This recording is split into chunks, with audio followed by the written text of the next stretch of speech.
नमस्ते शारदे देवी काश्मीरपुरवासिनीं त्वमहं प्रार्थये नित्यं विद्यादानं च देहि मे।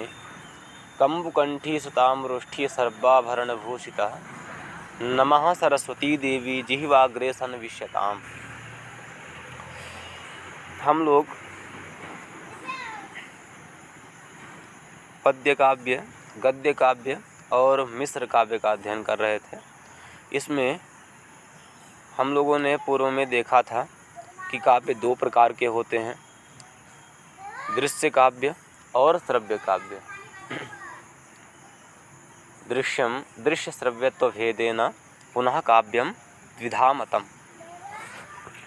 बाद में हम लोगों ने देखा कि जो दृश्य काव्य होता है वह अभिनय करने योग्य होता है, तथा जो श्रव्य काव्य होता है वह अभिनय करने योग्य नहीं होता है, सिर्फ श्रोतव्य मात्र होता है, उसका श्रवण किया जा सकता है।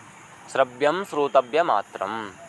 और वह श्रव्य काव्य दो प्रकार का होता है, पद्य और गद्य के रूप से, भेद से, पद्य के भेद से और गद्य के भेद से, वह दो प्रकार का होता है।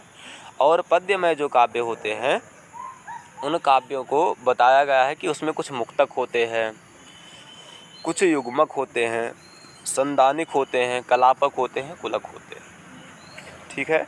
तो जो मुक्तक होता है वह एक पद्य का होता है, युग्मक दो पद्यों का होता है, और संदानितक तीन पद्यों का होता है, कलापक चार पद्यों का होता है, और जो कुलक है वह कुलक 5 पद्यों का होता है या उससे अधिक पद्यों का होता है। ठीक है।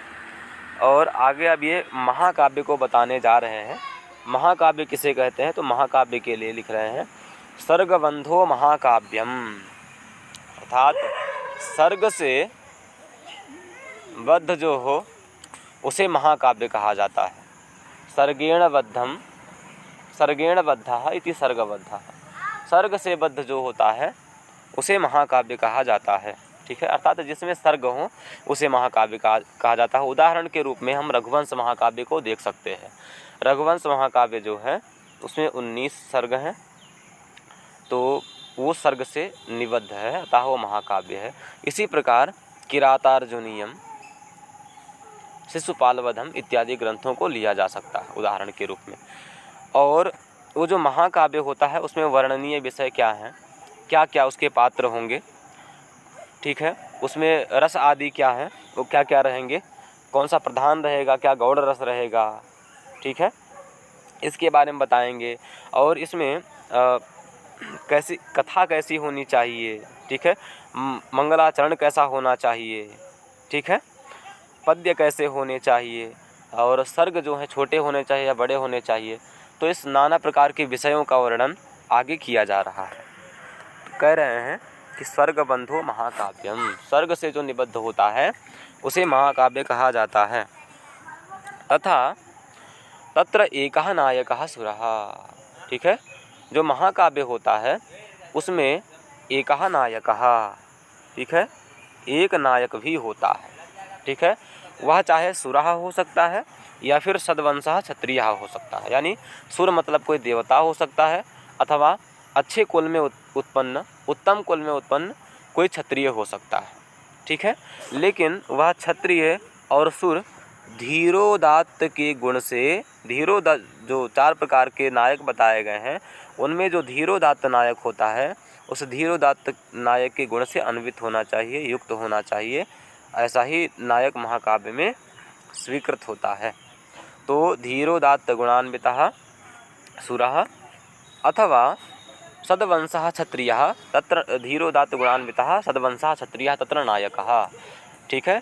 धीरोदात्त गुण से अन्वित कोई देवता वहाँ नायक हो सकता है, अथवा धीरोदात्त गुण से अन्वित उत्तम कुल में उत्पन्न कोई क्षत्रिय वहाँ का नायक हो सकता है। ठीक है। ये तो एक नायक के बारे में बताए। और इन्होंने बाद में कहा कि भैया बहुत से नायक भी हो सकते हैं, बहवोऽपि वा, बहुत से नायक भी हो सकते हैं, बहवोऽपि वा। ठीक है। बहुत से नायक भी हो सकते हैं, लेकिन वो बहुत से नायक कैसे होंगे? तो एक वंश भवा भूपाहा, एक वंश में उत्पन्न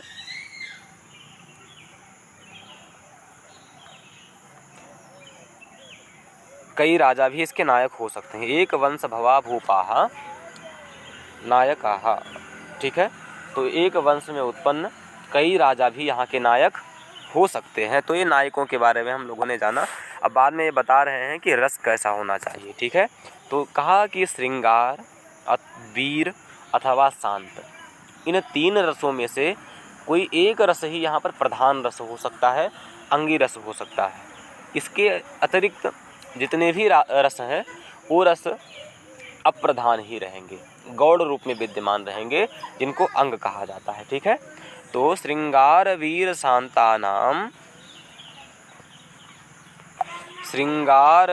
शांतानाम एकः अंगी रस इष्यते। ठीक है, श्रृंगार में वीर और शांत, इनमें से कोई एक ही अंगी रस हो सकता है। और अंगानि सर्वेपि रसाः। ठीक है, इनसे बचे हुए जितने भी रस हैं वे सभी रस अंग रस हो सकते हैं। ठीक है, और सर्वे नाटक संधयः। ठीक है, और ये जो महाकाव्य होता है, इस महाकाव्य में सभी प्रकार के नाटक की संधियाँ भी हो सकती है। नाटक की जो मुख, प्रतिमुख इत्यादि संधियाँ हैं वे भी इसमें होती है। ये तो हम लोगों ने रस के बारे में जाना।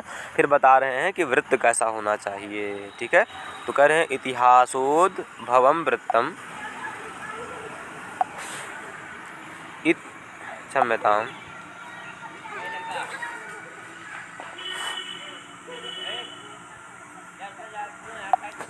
इतिहासोद्भवं वृत्तम अन्यदा सज्जनाश्रयं चत्वारस्तस्य वर्गाः स्युः तेषु एकं च फलं भवेत्। ठीक है, इतिहासोद्भवं वृत्तम। ठीक है, यानी इतिहास में स्थित कोई चरित्र हो या किसी सज्जन में स्थित कोई सज्जनाश्रित कोई चरित्र हो। ठीक है, इतिहास में उद्भूत कोई चरित्र होना चाहिए अथवा किसी सज्जन के आश्रित कोई चरित्र होना चाहिए। ठीक है, जिसका वर्णन महाकाव्य में किया जाना चाहिए। इतिहास में वर्णन किया गया हो किसी ऐसे महापुरुष का अथवा किसी सज्जन के आश्रित जो चरित्र हो उसका भी वर्णन इस महाकाव्य में किया जा सकता है। ठीक है, और चत्वार सस्य वर्गाः स्युः तेषु एकं च फलं भवेत्। ठीक है, चत्वार तस्य वर्गाः स्युः। ठीक है, तस्य महाकाव्यस्य चत्वारः वर्गाः स्युः। वो जो महाकाव्य होता है उस महाकाव्य के 4 वर्ग भी होते हैं। ठीक है, कौन कौन से वर्ग होते हैं? तो 4 वर्ग प्रसिद्ध हैं, धर्म, अर्थ, काम और मोक्ष। तो ये धर्म, अर्थ, काम और मोक्ष ये 4 उस महाकाव्य के वर्ग होते हैं। और तेषु एकम च फलम भवेत्, अर्थात तो जो 4 प्रकार के जो वर्ग हैं उन 4 वर्गों में कोई एक उस महाकाव्य के फल के रूप में हो सकता है। ठीक है, धर्म, अर्थ, काम और मोक्ष इन 4 प्रकार के वर्गों में से कोई एक उस महाकाव्य का फल हो सकता है, फल के रूप में उसको वहाँ पर बताया जा सकता है। चलिए आगे मंगलाचरण कैसा होना चाहिए तो उसके बारे में बता रहे हैं। आदौ नमस्क्रियाशीर्वा वस्तु निर्देश एव वा क्वचिन निंदा खलादीनां सताम च गुण कीर्तनम। ठीक है, आदौ अर्थात जब महाकाव्य की रचना की जाती है तो उसके प्रारंभ में नमस्क्रिया, ठीक है, नमस्कारात्मक, जिसे आप जानते हैं, आपने पढ़ा होगा कि मंगलाचरण 3 प्रकार के होते हैं, नमस्कारात्मक, आशीर्वादात्मक और वस्तु निर्देशात्मक। ठीक है, तो वही ये कह रहे हैं कि आदौ यानी जो महाकाव्य है उसके प्रारंभ में नमस्क्रियात्मक यानी किसी को नमस्कार किया जाना चाहिए, अथवा आशीर्वादात्मक मंगलाचरण होना चाहिए, अथवा वस्तु निर्देशात्मक मंगलाचरण होना चाहिए। ठीक है, और क्वचित निंदा खलादी नाम सताम च गुण कीर्तनम, अर्थात तो जो महाकाव्य है उस महाकाव्य में कहीं कहीं पर खलादी नाम निंदा, जो दुष्ट लोग हैं उन दुष्ट लोगों की निंदा का भी वर्णन किया जाना चाहिए। बीच बीच में दुष्ट लोगों की निंदा की जानी चाहिए। और सताम च गुण कीर्तनम, सताम अर्थात सज्जना नाम, ठीक है, सज्जनों के गुणों का कीर्तन किया जाना चाहिए। क्यों? क्योंकि जब हम दुष्टों की निंदा करेंगे तभी वो गलत मार्ग को छोड़ सकते हैं। और अगर हमें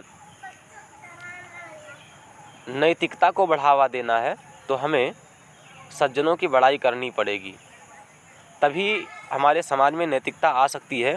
यही सब अपने मन में विचार रखते हुए आचार्य विश्वनाथ जी ने कहा है कि क्वचित निंदा खलादी नाम, जब दुष्टों की निंदा की जाएगी तभी वो गलत मार्ग को छोड़ेंगे, और जब अच्छे लोगों की बड़ाई की जाएगी तभी वो अच्छे मार्ग पर मोटिवेट होकर के आगे बढ़ेंगे, ठीक है। तो कहीं कहीं पर बीच बीच में महाकाव्य में दुष्टों की निंदा भी होनी चाहिए। और सताम च गुण कीर्तनम, जो सज्जन लोग होते हैं उन सज्जन लोगों के गुणों का कीर्तन यानी कथन भी बीच बीच में होते रहना चाहिए। एक वृत्तमयैः पद्यैः अवसाने अन्य वृत्तकैः, ठीक है, एक वृत्तमयैः पद्यैः। और वो जो महाकाव्य है वह महाकाव्य एक ही वृत्त में होना चाहिए। वृत्त का अभिप्राय यहाँ पर छंद से है, तो एक ही छंद से, मतलब जो महाकाव्य है उस महासर्ग में महासर्ग एक ही छंद में होना चाहिए, ठीक है। जैसे प्रथम सर्ग है तो प्रथम सर्ग में अगर अनुष्टुप छंद लिख रहे हैं तो अनुष्टुप छंद से ही लिखा जाए, वंशस्थ छंद लिख रहे हैं तो वंशस्थ छंद ही होना चाहिए।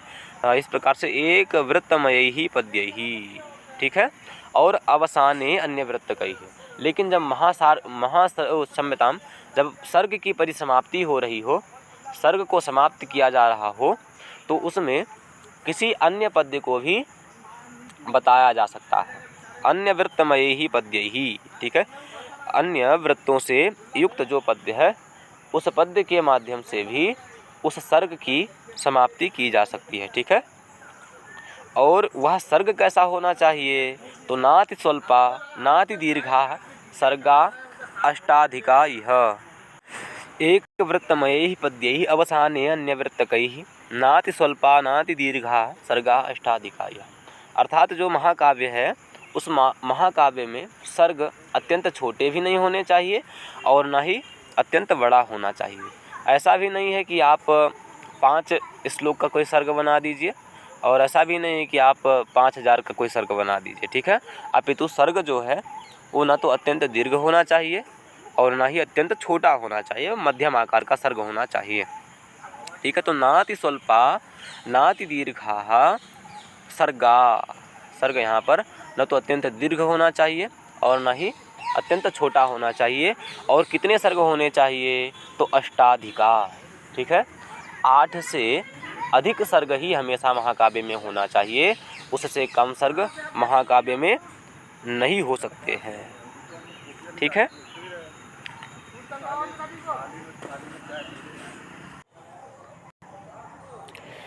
नानावृत्तमयः क्वापि सर्गः कश्चन दृश्यते सर्गान्ते भाविसर्गस्य कथायाः सूचनं भवेत्, ठीक है।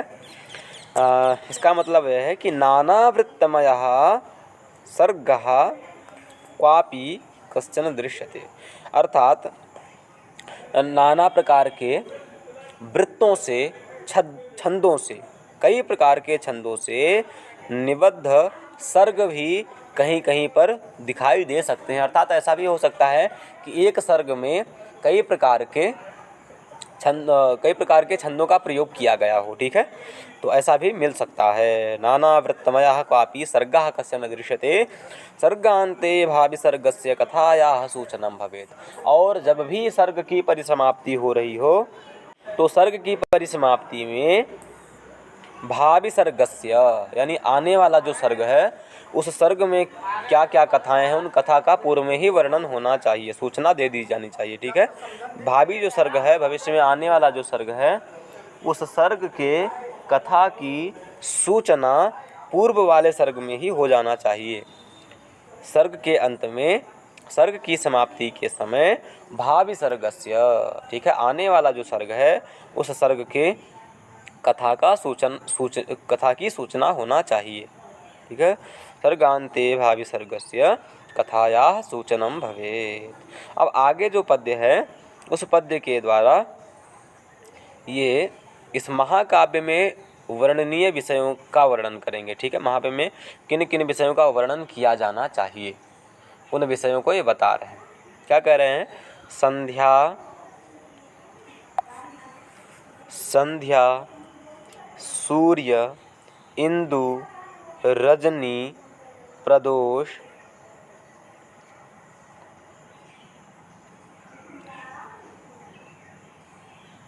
ध्वांत होना चाहिए। यहाँ पर ध्वासराहा लिखा है, आप लोग ध्वांत कर लेंगे, ठीक है। ध्वांत वासराहा, यहाँ पर त्रुटि है, इस त्रुटि को आप लोग सुधार लेंगे। पहले ध्वांत लिखेंगे फिर वासराहा लिख लेंगे, तो ध्वांत वासराहा है, ठीक है। ध्वांत वासराहा, और ध्वांत मतलब होता है रात्रि और वासर मतलब होता है दिन, ठीक है। और प्रातर, प्रातर मतलब सुबह, मध्याह्न, मध्याह्न मतलब मध्यकाल, दोपहर, और मृगया, मृगया का अभिप्राय है शिकार, ठीक है। और शैल, ठीक, तथा वन और सागर, इनका वर्णन होना चाहिए। तो महाकाव्य में वर्णनीय विषय क्या है, तो उसके लिए बताएगा कि संध्या, सूर्येन्दु, रजनी, प्रदोष, ध्वांत वासराहा, प्रातर मध्याह्न मृगया, शैल क्षम्यतां, प्रातर मध्याह्न मृगया, शैल तु वन सागराः, ठीक है। तो संध्या का वर्णन होना चाहिए महाकाव्य में। किसका वर्णन होना चाहिए? संध्या काल का वर्णन होना चाहिए। सूर्य का वर्णन होना चाहिए, इंदु का वर्णन होना चाहिए। सूर्य इंदु का वर्णन का अभिप्राय क्या है कि सूर्य उदय का वर्णन होना चाहिए, और इंदु मतलब हुआ कि जो चंद्रमा है उस चंद्रमा के भी उदय का वर्णन या अस्त का वर्णन होना चाहिए, ठीक है। और भी चंद्रमा का अलग से वर्णन किया जा सकता है, लेकिन ये भी अभिप्राय ले सकता है कि सूर्य उदय का और चंद्र उदय का भी वर्णन होना चाहिए। और रजनी यानी रात्रि का वर्णन होना चाहिए, ठीक है। प्रदोष, प्रदोष का वर्णन होना चाहिए। प्रदोष मतलब क्या होता है, तो रात्रि के पूर्व भाग को हम लोग प्रदोष कहते हैं, प्रदोष का भी वर्णन होना चाहिए। और ध्वांत, ध्वांत आप लोग लिख लेंगे, ठीक है। ध्वांत, ध्वांत मतलब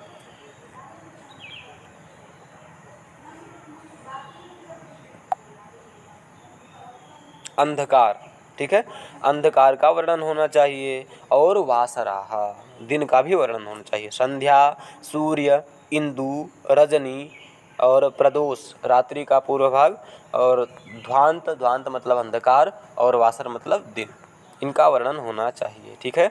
और प्रातर मध्याह्न मृगया, शैल तु वन सागराः, अर्थात प्रातः काल का वर्णन होना चाहिए। प्रातर मतलब प्रातः काल का वर्णन होना चाहिए। मध्याह्न काल का वर्णन होना चाहिए। मृगया, मृगया मतलब शिकार का वर्णन होना चाहिए, ठीक है। आप अगर महाकाव्य को पढ़े होंगे या तो आप जानते होंगे कि हाँ शिकार का भी वर्णन आता है। और शैल, शैल मतलब पर्वत, पर्वत का भी वर्णन किया जाना चाहिए, ठीक है। आपसे प्रश्न भी बनता है कि रैवतक पर्वत का वर्णन कहाँ किया गया है, तो रैवतक पर्वत जो है उसका वर्णन शिशुपाल वधम के चतुर्थ सर्ग में किया गया है, ठीक है, रैवतक पर्वत का। और उसी के साथ में सूर्य और चंद्रमा का भी वर्णन किया गया है, ठीक।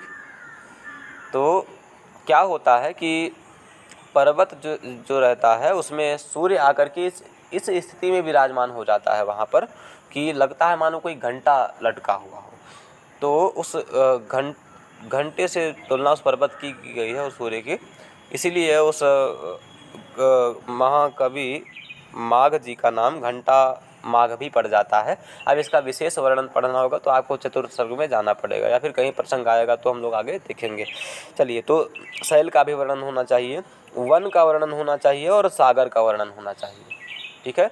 जंगल का वर्णन होना चाहिए और सागर का भी वर्णन होना चाहिए। तो वर्णनीय विषय क्या है? संध्या, सूर्य, इंदु, रजनी, प्रदोष और ध्वांत, वासर, प्रातः काल, मध्याह्न काल, शिकार का वर्णन, पर्वत का वर्णन, वन का वर्णन और सागर का वर्णन होना चाहिए। ठीक है, और किसका वर्णन होना चाहिए? तो इसके लिए कह रहे हैं संभोग विप्रलंभौ च, संभोग विप्रलंभौ च मुनि स्वर्ग पुराध्वराः। ठीक है, यहाँ पर चुटाव की मात्रा भी रहेगी। मुनि स्वर्ग पुराध्वराः अर्थात जो श्रृंगार दो प्रकार के होते हैं, संभोग श्रृंगार और विप्रलंभ श्रृंगार। ठीक है, तो संभोग श्रृंगार का वर्णन होना चाहिए और विप्रलंभ श्रृंगार का वर्णन होना चाहिए। कहाँ पर? महाकाव्य में। ठीक है, और मुनि का वर्णन होना चाहिए। किसका वर्णन होना चाहिए? मुनि का वर्णन होना चाहिए, स्वर्ग का वर्णन होना चाहिए, किसी नगर का वर्णन होना चाहिए और यज्ञ का वर्णन होना चाहिए। अध्वर मतलब यज्ञ। ठीक है, तो संभोग श्रृंगार का, विप्रलंभ का, ठीक है, मुनि का, स्वर्ग का, पूर्व मतलब नगर का और अध्वर मतलब यज्ञ का वर्णन होना चाहिए। और किसका वर्णन होना चाहिए? तो रण का, युद्ध का वर्णन होना चाहिए, प्रयाण का वर्णन होना चाहिए। ठीक है, रण का वर्णन होना चाहिए, उसका प्रयाण का वर्णन होना चाहिए। प्रयाण मतलब क्या होता है? तो यात्रा। ठीक है, किसी यात्रा का वर्णन होना चाहिए। और उपमय, उपयम, क्षम्यताम, उपयम, उपयम मतलब शादी इत्यादि का वर्णन होना चाहिए। ठीक है, शादी का वर्णन होना चाहिए और मंत्रों का वर्णन होना चाहिए और पुत्रोदयादयः, पुत्र उदय इत्यादि का वर्णन होना चाहिए। ठीक है, पुत्र के जन्म की उत्पत्ति का भी वर्णन महाकाव्य में किया जा सकता है।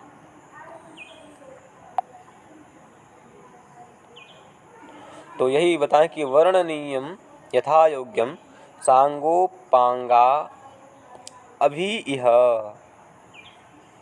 कवेर वृत्तस्य वा नामना नायकस्य इतरस्य वा। ठीक है, जो उपरोक्त विषय हैं, ठीक है, वह यथा योग्यम वर्णनीयम, वो क्या है? यहाँ पर यथा योग्य वर्णनीय है।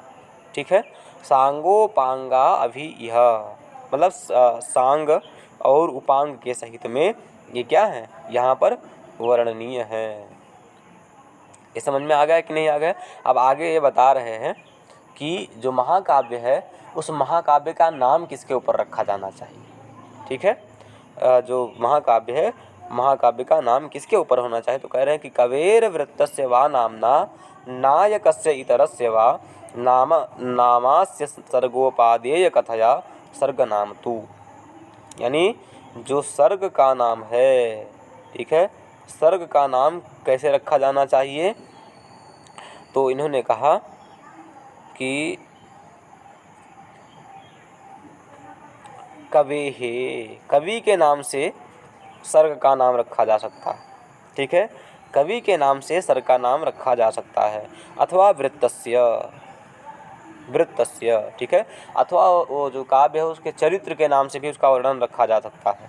और नायकस्य इतरस्य वा, ठीक है, यानी नायक के नाम से भी उस सर्ग का नाम रखा जा सकता है। और इतरस्य वा, इतर मतलब प्रतिनायक, नायक और प्रतिनायक दो ही होते हैं, तो नायक के नाम पर भी सर्ग का नाम रखा जा सकता है अथवा प्रतिनायक के नाम पर भी उस सर्ग का नाम रखा जा सकता है। ठीक है, कवेर वृत्तस्य वा, कवि के नाम से, अथवा वृत्तस्य चरित्र के नाम से, वृत्त के नाम से, वृत्तांत के नाम से, और नायकस्य नायक के नाम से, अथवा इतरस्य किसी प्रतिनायक के नाम से भी उस सर्ग का नाम रखा जा सकता है, अथवा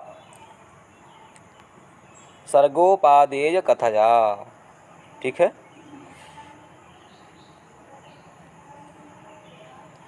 तो वो जो सर्ग में उपादेय कथा उसके नाम से भी सर्ग का नाम रखा जा सकता है। नामास सर्गोपादेय कथया सर्ग नाम तू। ठीक है, सर्ग ऐसे सर्ग का नाम रखा जा सकता है।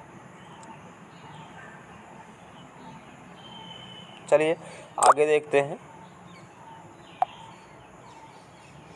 अब ये कह रहे हैं कि संध्यंगानी यथा लाभम अत्र विधेयानि। ठीक है, संधियों के जो अंग हैं, उन अंगों का यथा लाभम, ठीक है, जितना हो सके ठीक है। शायद संधियों के अंग 64 हैं, उन संधियों के जो अंग हैं उनका जितना हो सके उतना या अत्र विधेयानि, यहाँ पर उनका प्रयोग किया जाना चाहिए। ठीक है, यहाँ पर पूर्ण विराम लगा लीजिए। संध्यंगानि यथा लाभम अत्र विधेयानि। और अवसाने अन्यवृत्तकैः इति बहुवचनम अविवक्षितम। यहाँ पर जो पद्य आया है, कौन सा पद्य आया मैं दिखा देता हूँ। ये आया है अवसाने अन्य वृत्तकैः, ये जो पद आया है ना, इसमें कह रहे हैं कि जो अन्य वृत्तकैः है इसके द्वारा बहुवचन अविवक्षित है। ठीक है, हमें वहाँ पर बहुवचन ग्रहण करने की ज़रूरत नहीं है। ठीक है, अगर बहुवचन ग्रहण कर लेंगे तो इससे अभिप्राय हो जाएगा कि भैया एक नहीं, दो नहीं, 3, 4 या 5। ठीक है, मतलब बहुत सारे पद्यों के द्वारा सर्ग के अंत में उनको चेंज कर देना चाहिए। मतलब शुरुआत में तो कोई एक ही छंद होना चाहिए, लेकिन सर्ग का जब अंत हो रहा हो तो उसमें कोई दूसरा छंद लाना चाहिए। तो उसमें अगर बहुवचन कर लेते हैं तो एक पद्य से काम नहीं चलेगा, 2 पद्य से काम नहीं चलेगा, अभी तो बहुत सारे पद्यों को हमें वहाँ पर रखना पड़ेगा। ठीक है, इसलिए हमें बहुवचन वहाँ पर अविवक्षित है। जब बहुवचन अविवक्षित कर देंगे तो अगर एक पद्य भी किसी दूसरे छंद से युक्त होता है तो भी कार्य चल जाएगा, अथवा 2 पद्य भी किसी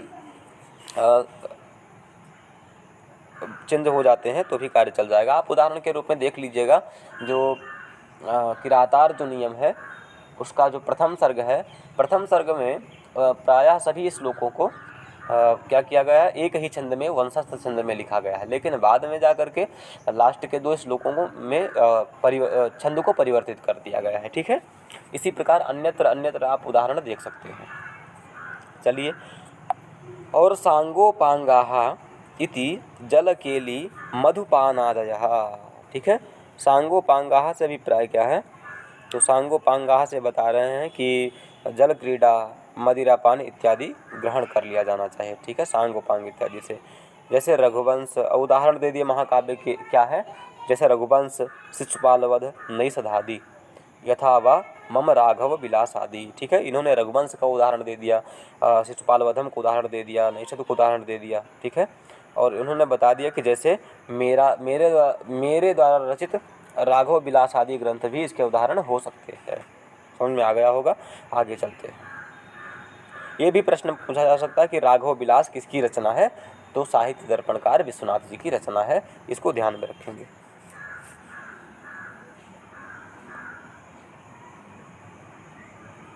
चलिए, आज यहीं तक रखते हैं, इससे आगे हम लोग 2 वीडियो में पूरे नेट के सिलेबस को पूरा करने की कोशिश करेंगे। ठीक है, इधर जो गद्य, पद्य और मिश्रित काव्य लगे हुए हैं तो इनको हम लोग पूरा करने की कोशिश करेंगे। आज यहीं तक। नमो विश्वनाथाय।